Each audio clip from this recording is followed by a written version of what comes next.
Okay, so this one's a little bit of a tip about parenting and maybe some dynamics that go on in gender roles, but regardless, when one person tries to solely uplift the other and the other seeks to gain more wealth, money, power, status, this kind of situation setup, by the way, which is very often and very common, it's not harmonious. So unfortunately, what ends up happening is a lot of arguing, a lot of fighting, a lot of toxicity, a lot of gaslighting, a lot of name calling, a lot of judgment, a lot of shame, and a lot of really hurt, confused kids who don't know what they're supposed to do, who they are, who are blamed for whatever fuel they're adding to this dramatic fire.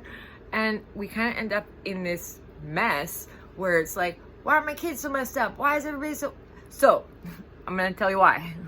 So understand, when we uplift somebody whose values do not align with their words, their actions do not align with what they're telling you, when we uplift those people, I don't care if it's Donald Trump, I don't care if it's Andrew Tate, I can give you a million examples of this all day long. And no judgment, because I did it myself in my life, no names mentioned.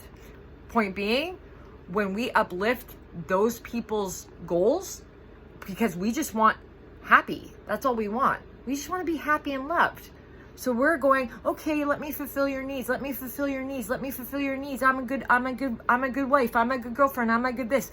When we do that, sometimes what we do is unintentionally sign off on agreeing with their value system without ever actually having discussed our value systems. That's crazy to me, man. Like, now when I think about it and I approach relationships, I'm so direct. I'm like, hey, what do you value? What are you looking for? Do you want pretty? Do you want cars? Do you want money? Do you want wealth? Okay, bye. That's not what I'm looking for. I want happy. I want healthy. I want a world that cares about itself and other people. And I have those conversations with people.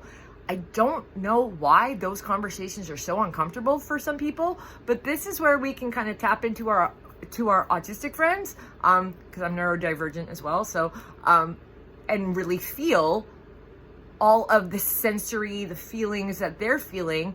And the best treatment that I learned as a therapist for them was direct communication, no emotions, just matter of fact. It is what it is, my dude. Like, if you say, I'm hungry, and they're like, yeah, me too.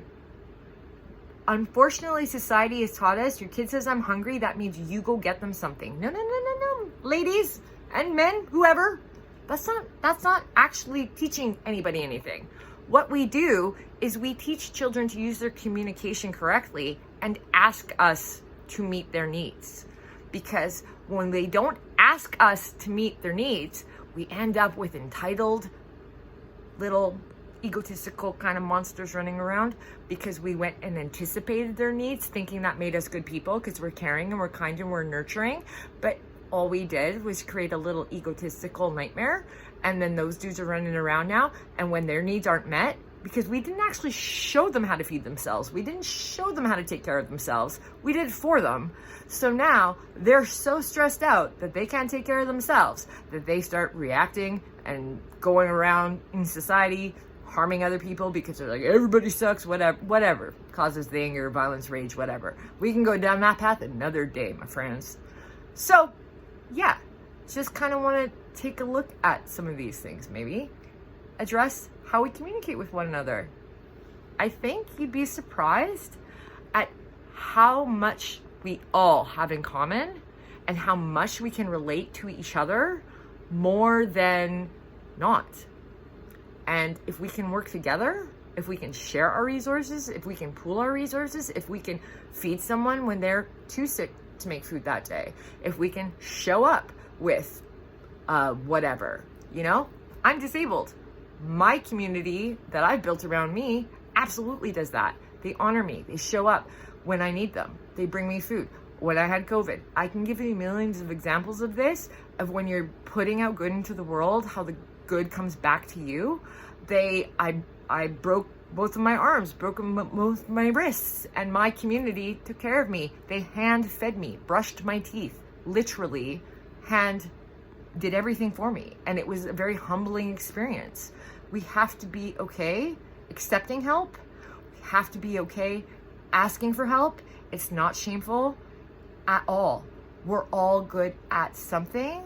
So best way we can do this is if we let people do what they're good at.